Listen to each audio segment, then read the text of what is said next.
Bom dia, pessoal. Como vocês estão? Espero que todos estejam muito bem. Tá? Professor Murilo aqui falando. E eu venho nessa semana apresentar para vocês aí o último material de apoio que eu estou preparando para ajudá-los e dar as condições para que vocês realizem as tarefas do diário de aprendizagem do terceiro bimestre, tá bom? Então, esse é o nosso último material desse bimestre. E nele nós vamos falar um pouquinho, né, dar continuidade aí falando um pouquinho sobre o iluminismo, que é esse tema que nós temos conversado bastante ao longo desse bimestre. Mas nós vamos ver, né, nesse vídeo de hoje, onde que esse iluminismo, esse movimento de ideias foi aplicado concretamente, tá bom? Então vamos lá? No último material que estudamos, vimos como algumas ideias que foram desenvolvidas ao longo do século XVIII geraram um movimento de ideias que ficou conhecido como Iluminismo. De fato, o século XVIII ficou conhecido como o século das luzes, haja vista que as ideias iluministas que foram desenvolvidas naquele momento pretendiam trazer luz à escuridão. A escuridão, para os pensadores iluministas, era o ambiente político, econômico, social e cultural que imperava naquele momento na Europa, chamado por eles de Antigo Regime. Assim, o Iluminismo foi um movimento cujas ideias tinham por objetivo a destruição daquele modo de organização política.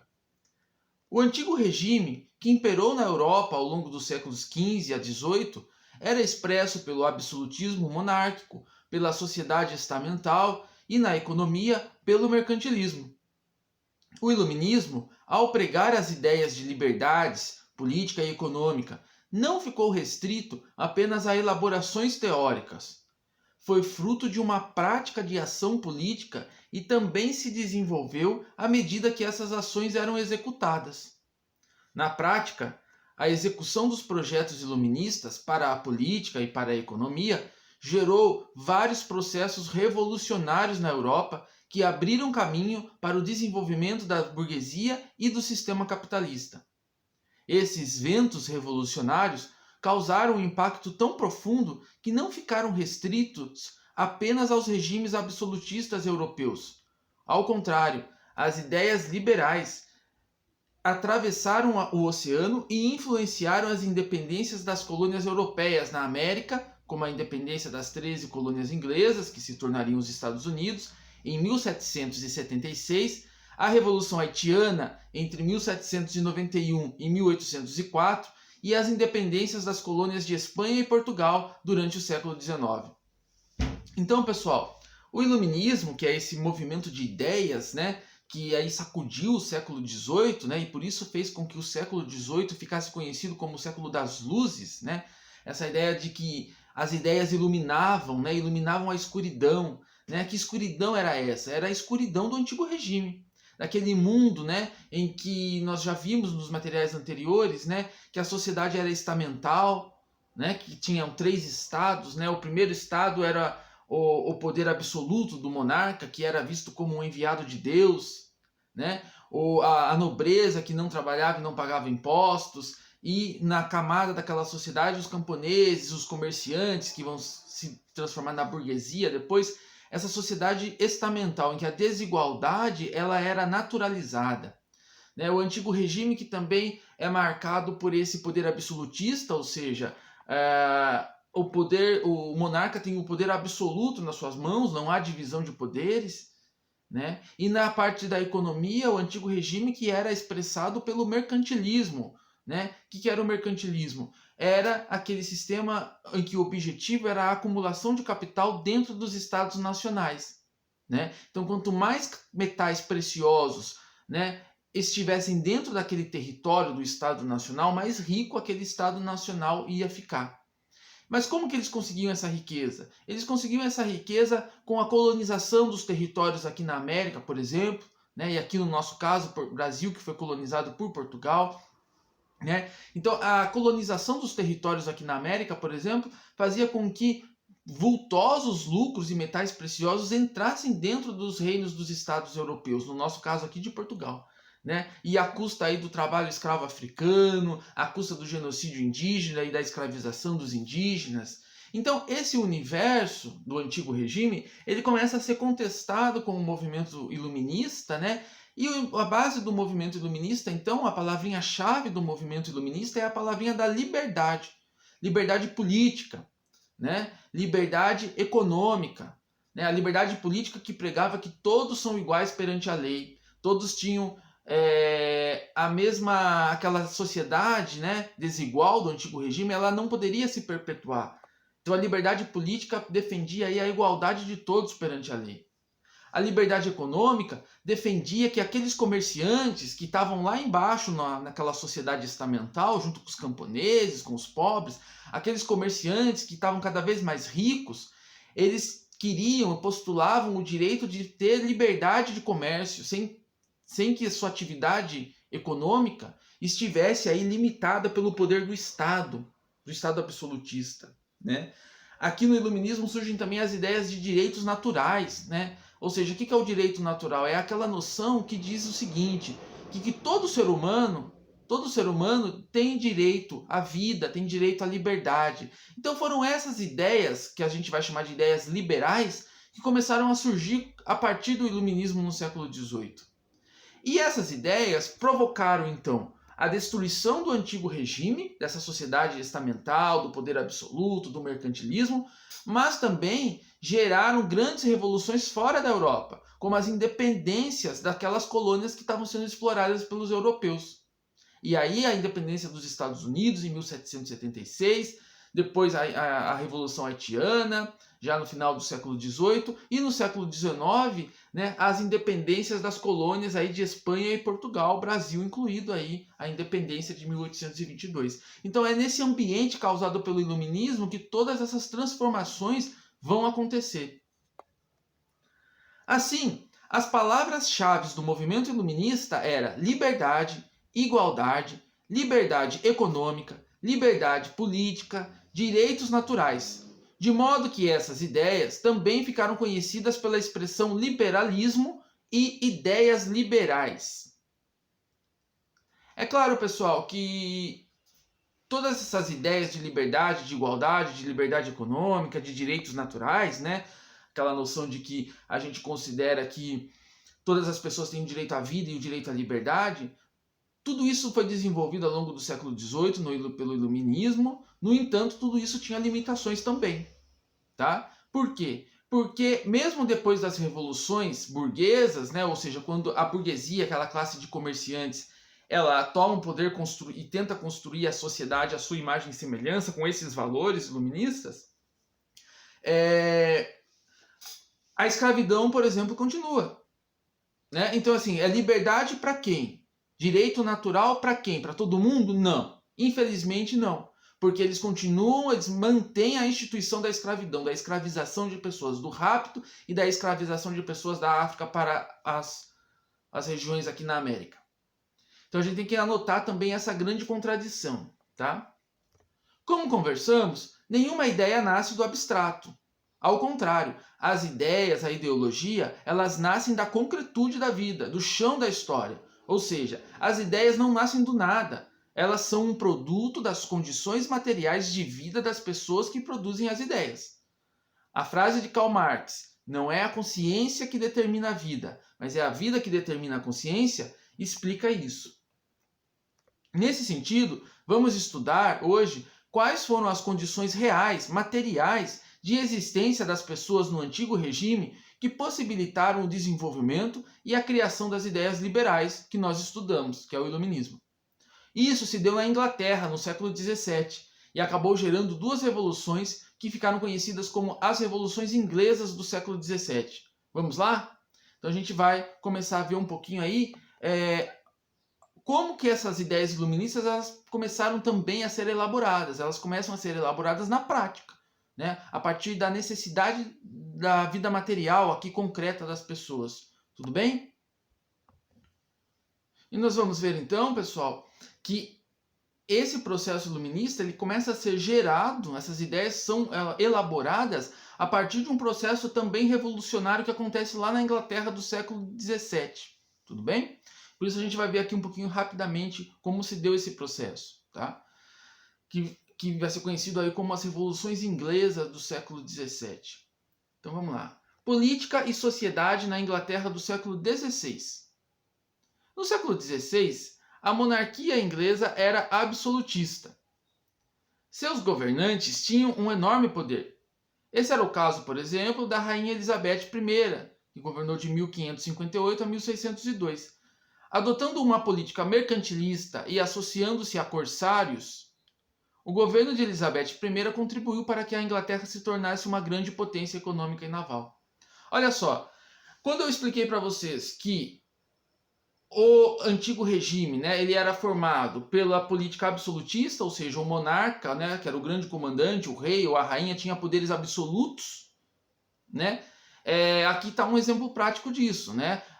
A monarquia inglesa no século XVI era absolutista, então a rainha Elizabeth I, que governou durante esse período, ela tinha uma política absolutista, ela concentrava os poderes nas suas mãos. Né? E no ponto de vista da economia, a política mercantilista, que é aquela que tinha por objetivo, né, enriquecer esse Estado nacional, e agora nós estamos falando da Inglaterra, ou seja, trazer para dentro desse território cada vez mais metais preciosos. E como que a rainha Elizabeth I fazia isso? Ela associava-se a corsários. O que eram corsários? Eram piratas que tinham licença real, ou seja, da rainha, para a prática da pirataria. Então eles ficavam ali no oceano, nos oceanos e nos mares, saqueando outros navios que vinham com mercadorias, inclusive do Brasil para Portugal. Né? E tudo isso, essa política mercantilista, né, ajudou com que a Inglaterra se tornasse aí uma grande potência, tanto da economia, um país muito rico, quanto também uma grande potência naval. Tá bom? Ou seja, a frota inglesa era temida pelos mares, porque essa prática de pirataria deu um grande poder para eles pegarem aí as riquezas de outros lugares. Aqui um retrato da Elizabeth I, né? Olha como esse retrato coloca ela numa posição suntuosa, grande, né? Poderosa, né? Para expressar como era esse poder absolutista. Né? Uma tela aí de George Gower, de 1588. O tamanho de Elizabeth I é a expressão do seu poder. Veja como a pintura quer retratar como era a política na época. No reinado de Elizabeth I e nas décadas seguintes, ocorreu o enriquecimento da burguesia, que é aquela classe de comerciantes e dono de manufaturas. Da pequena nobreza rural, né? O que é a pequena nobreza rural? É aquela nobreza um pouco mais baixa que estava trabalhando ali no campo, né? Que a gente chama de gentry em inglês. E dos pequenos proprietários rurais, yeomen, em inglês também. Esses grupos sociais produziam e exportavam alimentos e tecidos de lã ou de algodão para várias partes do mundo. Então essa política econômica, né, do mercantilismo que existia lá no antigo regime, ela tinha por objetivo, então, lembra? Exportar mais do que importar. Porque quando se exporta, se vende para outro território, para outro estado-nação, mais mercadorias, as pessoas de outros países vão comprar. Então, vai entrar mais metais preciosos dentro do território do Estado Nacional. No caso aqui, dentro da Inglaterra. Então, galera, a atividade aí comercial e econômica, né, da burguesia, que eram os comerciantes e o dono das manufaturas, dessa pequena nobreza rural, a gentry, e dos pequenos proprietários rurais, os yeomen, esses grupos eles produziam e exportavam alimentos e lã. E isso ajudou a enriquecer a Inglaterra. No campo, a agricultura de subsistência. O que é agricultura de subsistência? É quando você produz apenas para o seu consumo. Essa agricultura vai ceder lugar à agricultura comercial. Na agricultura comercial, você vai produzir excedente. O que significa a palavrinha excedente? É produzir a mais. Você não produz apenas para o seu consumo, você produz a mais para você vender. Então, no campo, a agricultura de subsistência cedeu lugar à agricultura comercial. Para criar ovelhas e extrair a lã, a gentry, que é a pequena nobreza rural, que está ali trabalhando também, ganhando dinheiro, e os yeomen, os pequenos proprietários rurais, cercaram os seus domínios e expulsaram as famílias de camponeses que lá viviam. A essa prática deu-se o nome de cercamento. Então, cercamento é quando essa gentry e os yeomen, eles cercam essas propriedades rurais e expulsam as famílias que ali viviam, famílias de pequenos camponeses que viviam ali, essa prática vai ser chamada de cercamento. Então, olha aqui, mais especificamente, cercamento consistia em cercar as terras de uso comum. Eram pedaços de terra que eram de uso comum, tanto da gentry, quanto dos iomas, quanto dos camponeses. Tá? Era um pedaço meio que como se fosse um espaço meio público. Eles cercavam, então, essas terras de uso comum, de onde os camponeses tiravam a sua subsistência, onde aquele pequeno camponês plantava para ele e a família dele comer, para transformá-las em grandes pastos para a criação de ovelhas, que produziam lã, ou em áreas de produção de gêneros comerciais. Então, olha que situação grave que acontece aqui, né? Tanto a gentry, que é aquela pequena nobreza rural, quanto os yeomans, que são os pequenos proprietários rurais, eles expulsam e tomam uma parte que, digamos assim, era uma parte pública, aqueles camponeses que usavam aquele pedaço de terra há séculos para se alimentar, para produzir para si, para sua família, para que essa nobreza rural, a gentry, e esses proprietários rurais, os yeomans, eles pudessem produzir tanto lã, né, e aí criando ovelhas, quanto também produtos agrícolas para revender e para se enriquecerem. E o que acontecia com esses camponeses que eram afetados pela política do cercamento?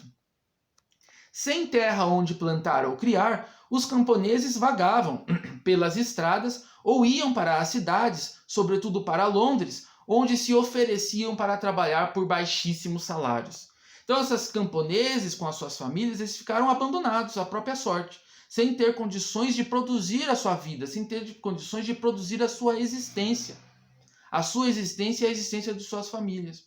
É nessa época que há uma explosão na Inglaterra de pessoas vagando pelas cidades, mendigos, aumenta o crime e as pessoas também sendo super exploradas porque elas eram, para poder comer, elas se ofereciam para trabalhar em troca de baixíssimos salários ou até de nenhum salário, apenas para ter um lugar para morar e em troca de alimento. Então, esse processo de enriquecimento de uma parte dessas classes sociais da Inglaterra do século XVII, a gentry e o yeoman, para eles ganharem dinheiro, eles expulsam uma grande parcela da população e deixam essa população sem nada, sem direito à vida, sem direito a conseguir produzir a sua existência.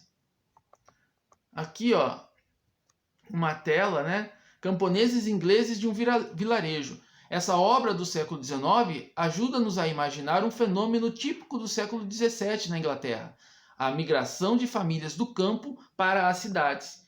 Esses camponeses que são expulsos e se veem sem nada, sem condições de... perdem tudo.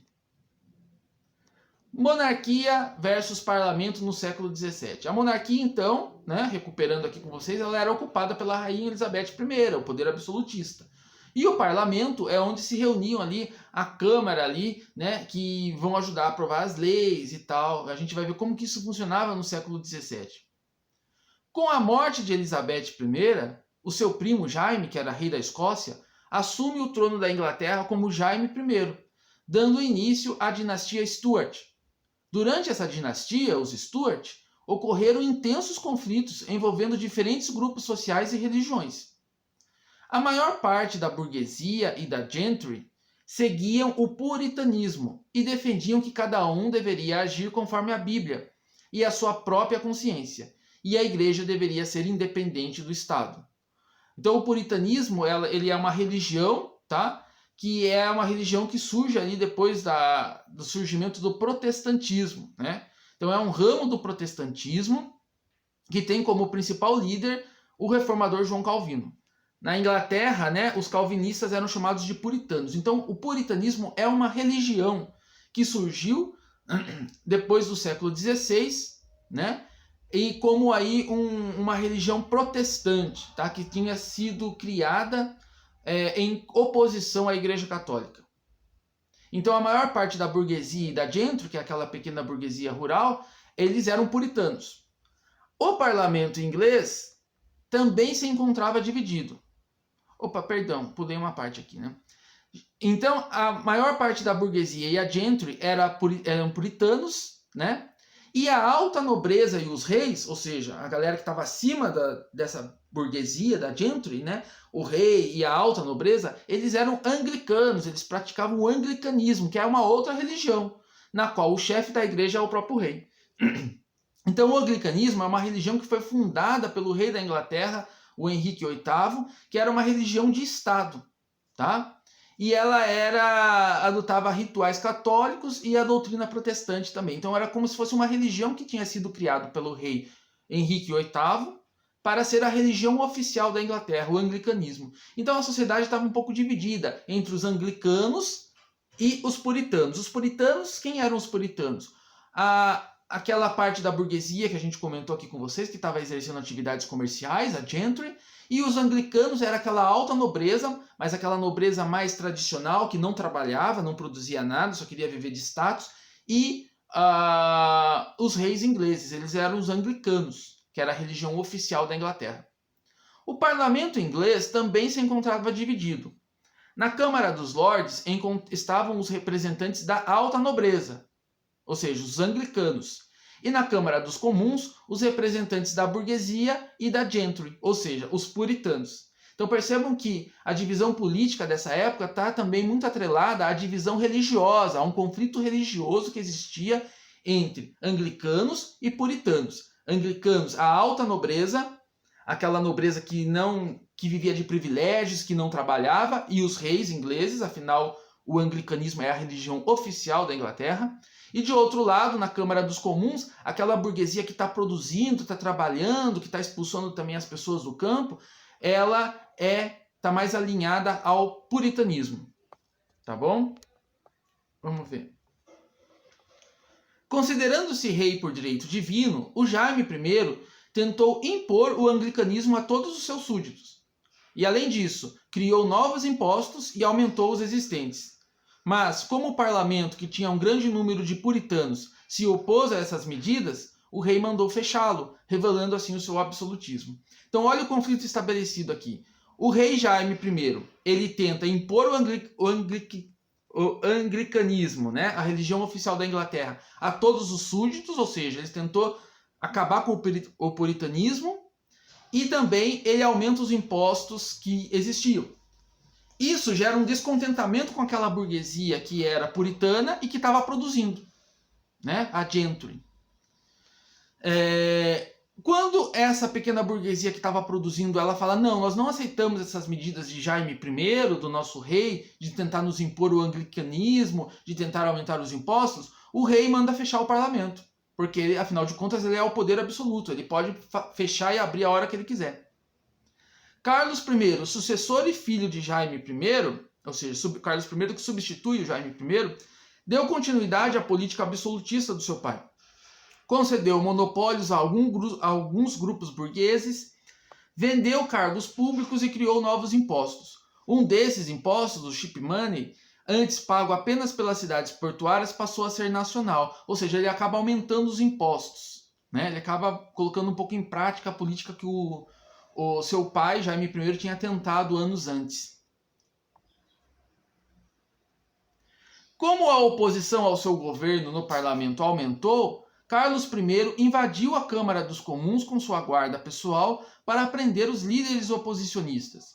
Avisados de antemão, os líderes oposicionistas, se uniram às tropas armadas organizadas para lutar contra o absolutismo. Então, essa tentativa dos reis absolutistas da Inglaterra de impor o anglicanismo e de aumentar os impostos, que faz com que, né, os membros do parlamento, né, a casa baixa do parlamento, que é a Câmara dos Comuns, que estão lá, aquela burguesia que está produzindo, que são os puritanos, que eles entrem em guerra e se unam a tropas armadas para lutar contra esse poder absolutista, contra os reis absolutistas.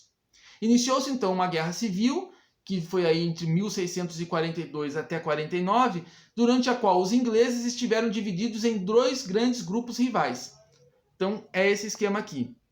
De um lado você tem, encabeçado pelo rei, ou seja, defendendo o regime absolutista, a alta nobreza, aquela alta nobreza anglicana, que não quer trabalhar, quer viver de rendas e de privilégios, mas a burguesia monopolista, ou seja, aquela burguesia, aquela classe de comerciantes que recebeu benefícios do rei, recebeu monopólios do rei, ou seja, o rei falou para essa classe burguesa monopolista, olha, só vocês aqui podem fazer determinados negócios, ou seja, eles receberam alguns privilégios, né? E Esses grupos aí, eles eram anglicanos ou católicos, que era a religião oficial da Inglaterra. Contra esse poder absolutista, os grupos dos parlamentos, da Câmara dos Comuns, que era aquela burguesia comercial e manufatureira, a gentry e os yeomas. Aqueles que estavam produzindo gêneros alimentícios para vender, aqueles que estavam produzindo lã, aqueles que expulsaram os camponeses também, né? E esses eram os puritanos, né? Ou presbiterianos. Então, os grupos, né? Esses dois grupos, eles travam aí uma guerra civil, onde o grupo do parlamento quer destruir e acabar com o antigo regime, com o poder absolutista representado pelo rei. A Era Cromwell. O deputado e líder puritano Oliver Cromwell remodelou o exército e à frente dele venceu várias batalhas. Os soldados passaram a ser promovidos com base na competência e não mais por terem nascido em uma família de prestígio, ou seja, o critério de nascimento foi substituído pelo de merecimento. Esse novo exército venceu o exército do rei na batalha que pôs fim à luta. O rei Carlos I foi condenado à morte e executado. A república foi proclamada e Cromwell assumiu o governo do país. Então a gente vai ver que o grupo aqui dos puritanos, do parlamento, vence o grupo do rei, o grupo da alta nobreza e da burguesia.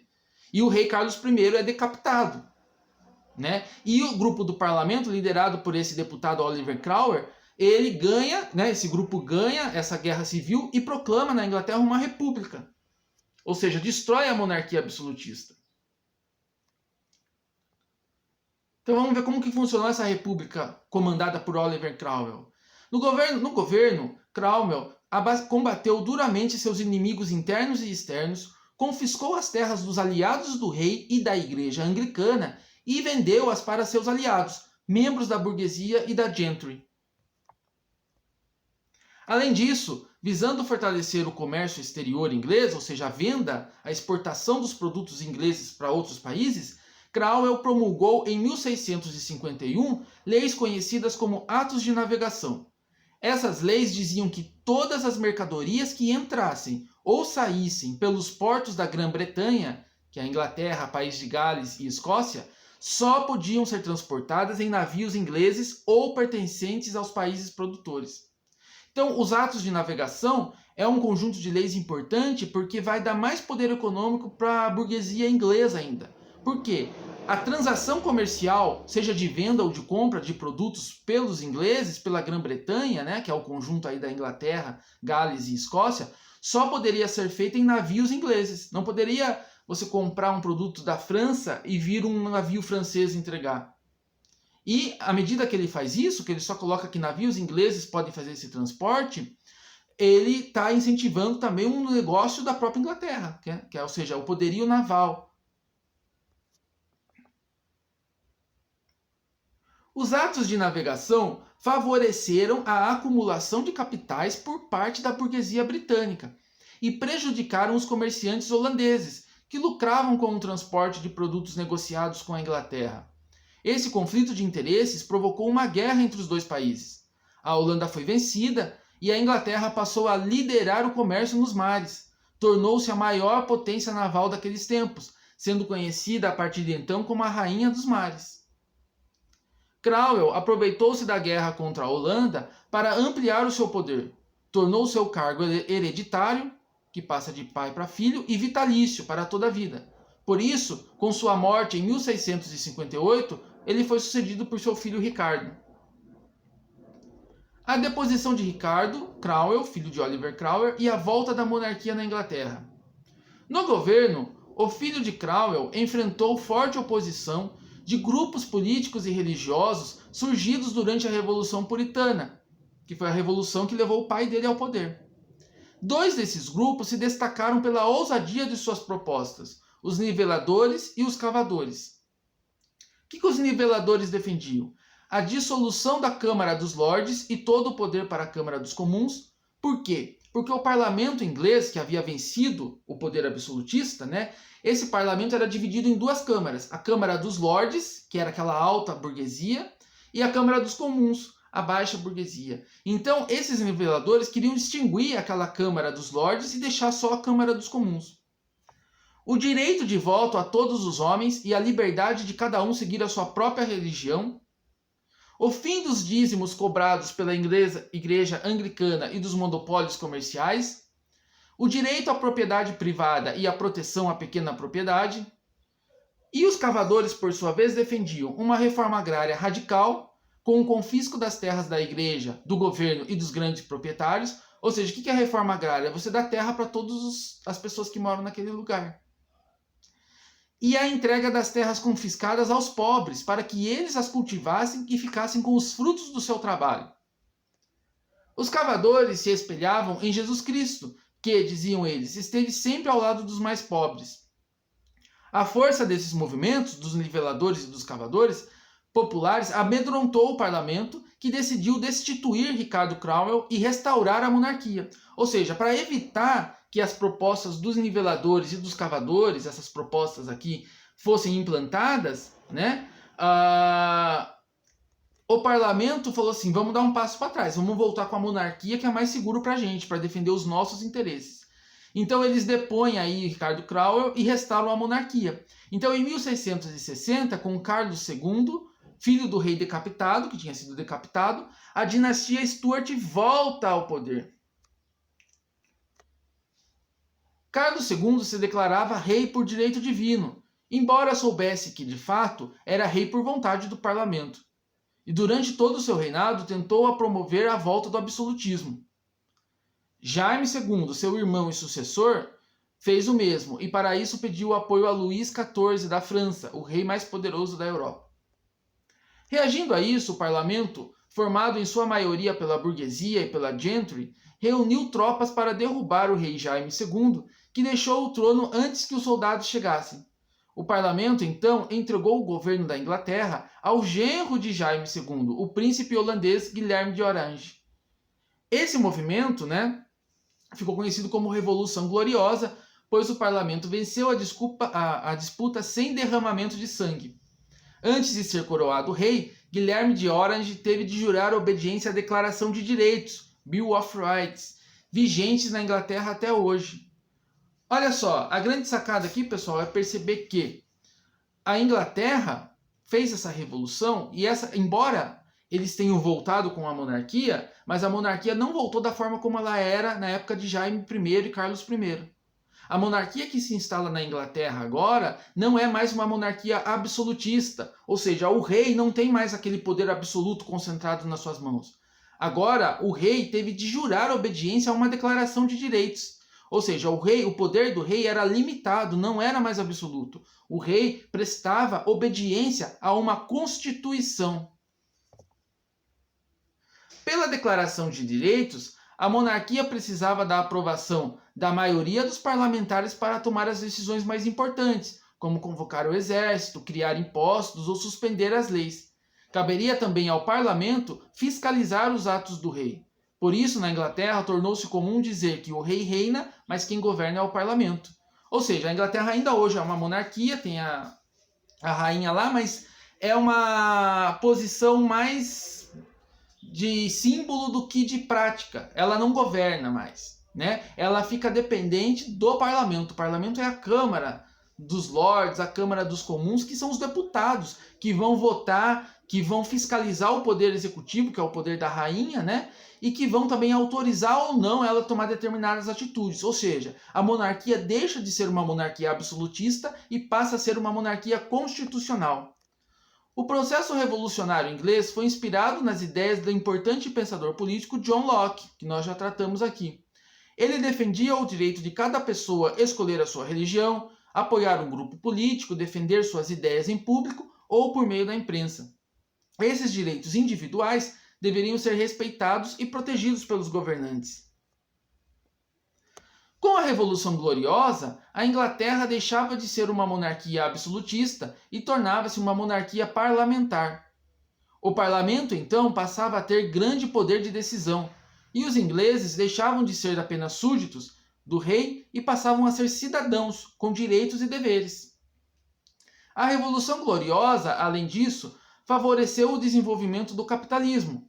A partir de então, foram tomadas várias medidas favoráveis ao crescimento das manufaturas. das empresas rurais e da indústria naval. Tudo isso contribuiu para a liderança econômica e política da burguesia inglesa e para a Revolução Industrial, que é o nosso próximo assunto aqui. Então, pessoal, aqui para mostrar para vocês que a implantação das ideias iluministas, né, o iluminismo ele foi gerado e elaborado a partir dessas condições existentes. E a coisa mais importante aí que a gente tem que pensar quando a gente fala da Revolução Inglesa é que a Revolução Inglesa teve a capacidade de destruir a monarquia absolutista. E a partir de então, a monarquia passa a ser parlamentar, ou seja, o rei ele não tem mais poder absoluto, ele tem que estar submetido a uma constituição, ele tem que estar submetido a um corpo de leis. Né? Ou seja, por isso que fala que o rei reina, mas ele não governa, porque ele fica dependente do parlamento. Ele precisa de autorização do parlamento para tomar suas atitudes políticas. Tudo bem? Então agora a gente vai falar um pouquinho sobre a Revolução Industrial também. A Revolução Industrial, iniciada também na Inglaterra por volta de 1760, ou seja, século XVIII, o que foi? Foi um conjunto de mudanças profundas no modo de os seres humanos produzirem mercadorias, viverem e se relacionarem uns com os outros. Então vamos ver como que se deu essa Revolução Industrial. Do artesanato à maquinofatura. Antes da Revolução Industrial, as formas de produção predominantes nas cidades europeias eram o artesanato e a manufatura. No artesanato, as tarefas eram feitas geralmente pela mesma pessoa. No caso da confecção de sapatos, por exemplo, era o sapateiro que criava o modelo, cortava, costurava e colava o couro. O artesão era o dono da matéria-prima e das ferramentas. A oficina ficava na sua própria casa. Então o artesão, vocês conhecem que esse tipo de trabalho ainda existe hoje, né? É aquela pessoa que produz tudo do seu trabalho, né? Então ele vai produzir uma roupa, por exemplo, né? Ele vai pegar o tecido, ele vai cortar o tecido, ele vai costurar, ele vai tingir o tecido, ou seja, o produto que ele faz, o produto do seu trabalho, é uma criação sua, né? É algo criado pelo artesão, por isso que é arte também, né? É um produto que expressa o trabalho dele, porque ele comanda todas as etapas da produção daquele processo. Ou então, quando muito, né, esse artesão dividia esse processo com a sua família ali. Né, vai produzir um sapato, então um corta, o outro tinge o couro, o outro faz a costura, mas é um produto que sai inteiramente do trabalho daquela pessoa ou daquelas pessoas que faziam isso. Então ele tinha o controle da mão de obra e da matéria-prima do seu trabalho. Isso é o artesanato. A partir do século XV, com as grandes navegações e as conquistas dos mercados na África, na Ásia e na América, aumentou muito a procura por produtos europeus. Muitos negociantes da Europa passaram então a reunir trabalhadores em grandes oficinas e a oferecer-lhes a matéria-prima e uma remuneração pelo serviço realizado. Essa forma de produção é chamada de manufatura. Nela, a oficina e as ferramentas pertencem ao capitalista e cada trabalhador faz uma parte do trabalho. Então, pessoal, se num primeiro momento a produção de mercadorias ela era realizada pelos artesãos, né, que é esse modelo que eu acabei de explicar para vocês, que é onde o cara produz todas as etapas do trabalho, tem o controle da matéria-prima e da produção, né? Ele produz um sapato, aquele sapato é fruto da criatividade dele, é um produto que sai dele. Com a demanda nas produções, né, a demanda de produtos, né, o comerciante entra na produção. O que o comerciante faz? Ele compra a matéria-prima, então vamos supor, o comerciante ele compra um monte de couro, e daí ele reúne numa oficina várias pessoas, né, vários trabalhadores, e ele distribui aquela matéria-prima e paga para que esses trabalhadores passem a produzir sapato para ele revender. É ele que vai revender. Nesse modelo, ele consegue produzir muito mais que o artesão. Porque o artesão, sei lá, se ele produz 10 sapatos por dia, num modelo de oficina desses, que o comerciante comprou a matéria-prima e contratou várias pessoas para produzir para ele, ele vai produzir 200 sapatos. Então, na manufatura, ele consegue produzir muito mais que no artesanato, né? Só que o artesão, a pessoa que está produzindo o sapato, ela não tem mais o controle da sua produção, porque ela não trabalha para ela trabalha para outro, ela trabalha para esse comerciante. Essa pessoa também não tem mais o controle da matéria-prima. Então essa é a segunda etapa aí, que vai se chamar de manufatura, né? Olha só, nela a oficina e as ferramentas do trabalho pertencem ao capitalista e cada trabalhador faz uma parte do trabalho.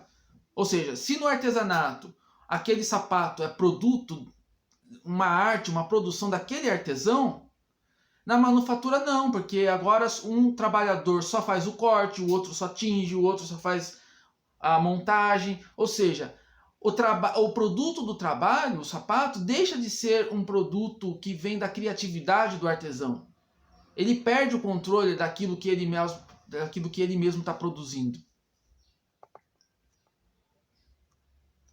Depois, com a criação das máquinas industriais movidas a vapor, ocorreram mudanças profundas. Cada uma dessas máquinas substituía diversas ferramentas e realizava o trabalho de várias pessoas. As pessoas foram deixando de trabalhar em casa ou em oficinas e passaram a trabalhar em fábricas para um patrão em troca de salário. Essa nova forma de produção recebeu o nome de maquinofatura. Ou seja, quando entram as máquinas, né, a vapor, esse processo de produção ele se acelera muito. Então, se o artesão produz 10 sapatos por dia, na maquinofatura, a equipe ali do comerciante, do capitalista, produz 100, com a maquinofatura vai produzir 500. E se ele vai produzir 500, ele tem condições de cobrar por sapato muito mais barato que o artesão. Então o artesão vai perder as condições de continuar sobrevivendo com o seu trabalho. Por quê? Porque se ele produz 10 sapatos por dia apenas, porque é ele que faz tudo, o produto dele é mais caro e ele vai ganhar menos. Agora, na maquinofatura, quando você tem uma máquina, você consegue dividir o trabalho, cada um produz uma coisa, e produzir muito mais, e vender por mais barato. Então isso vai fazer com que os artesãos caiam na miséria e tenham de ser obrigados a vender a sua força de trabalho para o dono das máquinas. Foi na Inglaterra que se desenvolveram as primeiras máquinas movidas a vapor. Foi lá também que se viram pela primeira vez as fábricas. Entre os fatores que favoreceram o pioneirismo inglês na Revolução Industrial, podemos citar, quer dizer, por que a Inglaterra foi o primeiro lugar que se deu essa Revolução Industrial? Os capitais acumulados por meio da pirataria nas costas da Ásia, da África e da América e do comércio, incluindo o tráfico de escravos, com as colônias e com outros países. A mão de obra farta e barata, uma vez que milhares de camponeses haviam sido obrigados a se mudar para as cidades por causa dos cercamentos, que os expulsaram das suas terras, a existência de ricas minas de carvão e de ferro, necessários para a indústria, de um comércio interno que se desenvolveu bastante graças à abolição dos antigos direitos feudais, a força do puritanismo, que não condenava o lucro e que pregava uma vida disciplinada e voltada para o trabalho e para a oração, e a Revolução Gloriosa, que a gente acabou de falar, que conferiu estabilidade política e criou condições para o desenvolvimento do capitalismo na Inglaterra. Então esses foram os motivos que fizeram com que essa Revolução Industrial pudesse acontecer ali na Inglaterra. Vamos falar um pouquinho sobre as máquinas. Na Inglaterra, a primeira indústria a utilizar máquinas, ou seja, a se mecanizar, foi a de tecidos de algodão. O empresariado inglês interessou-se por esse ramo porque havia uma grande procura por esses tecidos em todo o mundo. Além disso, o algodão vindo do Oriente, dos Estados Unidos e do Brasil, produzido por escravizados, era relativamente barato. Visando produzir tecidos de boa qualidade a um custo mais baixo, os capitalistas ingleses passaram a oferecer prêmios em dinheiro para quem inventasse máquinas de fiar e de tecer. Inicialmente, as máquinas eram feitas basicamente de madeira. A utilização do vapor, contudo, exigia material mais resistente. Essa necessidade levou ao aperfeiçoamento da metalurgia. Aos poucos, as máquinas passaram a ser feitas com ferro e a energia do vapor pôde ser aplicada a diversos ramos da indústria. Daí a criação do barco e da locomotiva a vapor, inventos que revolucionaram os meios de transporte no século XIX. Olha só, inventos aplicados à indústria. As máquinas mostradas nessa dupla página aumentaram muito sua capacidade ao serem acopladas à máquina a vapor. Então aqui nós temos no primeiro momento, né? Olha só, aqui. a primeira máquina, né, que foi inventada pelo carpinteiro James Hargreaves, a Spinning Jenny. Era uma roda de fiar que funcionava à mão, mas já produzia 8 fios ao mesmo tempo e fazia o trabalho de dezenas de pessoas. A Jenny podia ser instalada em casa, era pequena e não precisava de força motriz especial. Depois a gente tem aqui, ó, James Watt estudando as melhorias para a máquina a vapor, aperfeiçoada por ele em 1765. O uso do vapor como fonte de energia tornava possível substituir a energia muscular, ou seja, o trabalho braçal, a do vento e a da água, por uma energia mecânica, daí a sua importância. A water frame, cuja invenção é atribuída a Richard, não sei falar esse nome. Era uma máquina de fiar movida a água, mais rápida que a Jenny e que produzia fios mais grossos, de algodão. Pelo fato de a water frame utilizar água como força motriz, ela não podia ser instalada nas casas. Necessitava de espaço, como uma fábrica ou um moinho. Por isso, costuma-se dizer que ela contribuiu para o surgimento do sistema fabril. Com essas invenções, o transporte de pessoas e de mercadorias tornou-se mais rápido, mais barato e mais seguro, o que contribuiu decisivamente para ampliar os mercados e impulsionar a industrialização. Ou seja, a invenção das máquinas permitiu que a produção fosse alavancada, você produzisse muitas mercadorias e barateasse o custo dessas mercadorias.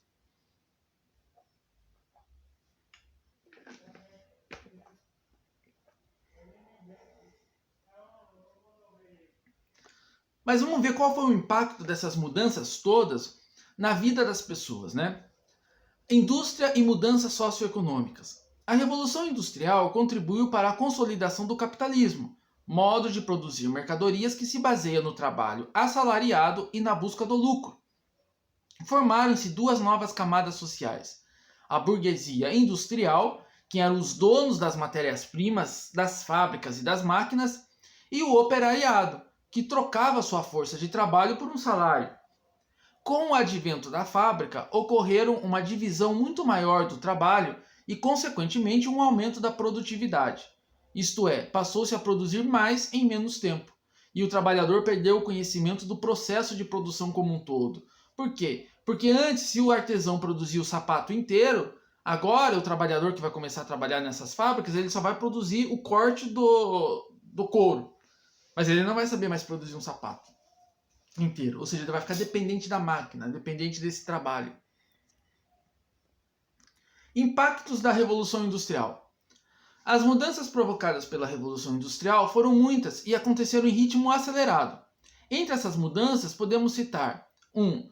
Aumento da população mundial. Nos 100 primeiros anos da Revolução Industrial, a população mundial subiu de 600 milhões para 1,2 bilhão de habitantes. A população da Grã-Bretanha, que é a Inglaterra, Gales e Escócia, aumentou mais de 3 vezes.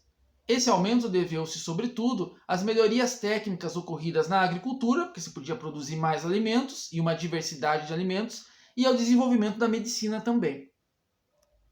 Crescimento nos transportes terrestres. Em meados do século XIX, as ferrovias e o trem já tinham uma importância enorme na Europa e nos Estados Unidos. Uniam campos às cidades, diminuíam o tempo das viagens e agilizavam o transporte de alimentos, contribuindo para evitar as crises de fome que atingiam os europeus com frequência. Crescia assim, a passos largos, a circulação de pessoas e mercadorias. 3. Desenvolvimento do transporte por rios e mares. Diante do custo do transporte terrestre, os europeus voltaram-se para o transporte por rio e mares. Os habitantes da Inglaterra e da França foram os primeiros a construir canais unindo as cidades fabris. Já a ligação entre esses dois países era marítima e se fazia em navios a vapor. Em 1860, as grandes companhias londrinas de navegação a vapor transportavam produtos pessoais, pessoas e notícias para diversas partes da Terra, do Ocidente ao Oriente. No tocante às migrações, entre 1850 a 1880, cerca de 22 milhões de pessoas partiram da Europa em busca de uma vida melhor em outros continentes. Parte delas veio para o Brasil. Os imigrantes europeus aqui, chegados, trouxeram em suas bagagens costumes, alimentos, técnicas e linguagens que tornaram a nossa cultura mais rica e mais variada. que provavelmente é um pouco da origem de todas as nossas famílias, né? O crescimento da população, da produção e do consumo, e o desenvolvimento dos transportes e o aumento crescente da circulação de pessoas, produtos e ideias, tudo isso mudou o modo de os seres humanos viverem e perceberem o tempo. As pessoas tornaram-se mais apressadas. Era preciso negociar, vender e comprar com mais agilidade e em maiores quantidades, o que levou ao grande desenvolvimento do comércio internacional. Olha aqui, pessoal, aqui só uma reflexão, né? Como observou o historiador Thompson, a Revolução Industrial também mudou a maneira de ver e usar o tempo. Com o surgimento da fábrica e do trabalho assalariado, passou a haver a necessidade de controlar o tempo. O trabalhador, por exemplo, precisava saber a hora de levantar. Ao patrão interessava saber quanto tempo os trabalhadores levariam para fabricar determinado produto. Assim, o relógio passou a ser uma necessidade dentro e fora das fábricas e foi sendo adquirido por um número maior de pessoas. Até o século XIX, só os milionários possuíam relógios. Enfim, com a Revolução Industrial, o tempo passou a ser um bem precioso. Nesta época, e não por acaso, surgiram expressões como perder tempo, ganhar tempo, economizar tempo. As pessoas passaram a se guiar pelo tempo da fábrica. Por quê? Porque na época do artesanato, por exemplo, o artesão fazia o seu próprio horário. Ele vivia para ele. Agora, o operário, ele vive para o patrão. Ele vive para o seu trabalho. Essa é uma reflexão que a gente teve que fazer sobre a Revolução Industrial. Então, pessoal, aqui a gente abordou um pouquinho sobre a Revolução Industrial e também sobre as revoluções inglesas do século XVII. Vejam esse material, me escrevam caso tenham dúvidas e vamos fazer as atividades do Diário de Aprendizagem terminando nessa semana, tudo bem? Então, um abraço para vocês e até mais.